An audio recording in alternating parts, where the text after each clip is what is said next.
Marketers and humans like data because it's easier to measure and deal with.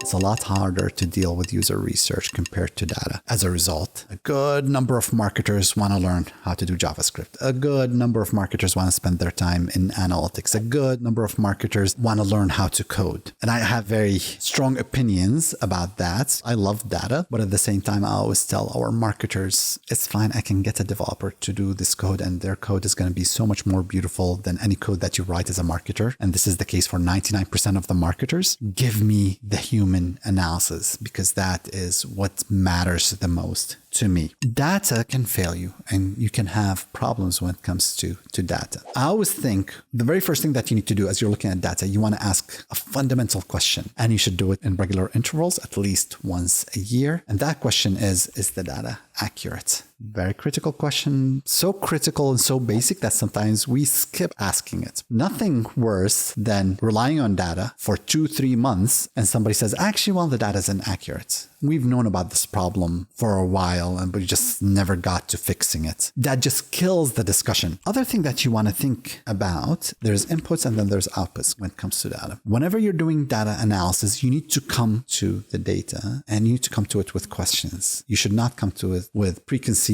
notions. I already know how my visitors are interacting. I just need to look at analytics to prove that point. If you do that, you're going to end up with lots of problems, lots of trouble, as opposed to, well, I wonder how people are interacting with this page. I wonder which of my funnels are working really well and which ones are not working really well. Coming at it with questions, I think that is very, very important. You also have to understand you're coming with questions. It's going to provide you with hints and directions, but it doesn't give you full answers. If you're thinking that you're going to look at data and it's going to explain to you why a behavior is happening, no, it doesn't. You have to listen to data carefully and try and decipher what people are telling you, but you always have to complement data and what it told you with visitor and user research to understand the why. The other side is the output of your data. I have seen data analysts that can slice and dice the data in so many different ways, and they can give you whatever point you like. I can segment the data enough. I can look at this particular segment and I can prove a certain point. Data is trouble in that case. What you need to do is you need to say, okay, well, here is the output. What are the questions this output provided me? And what is this next set of questions that I should be looking at? So again, I think smart experimentation, smart conversion optimization is always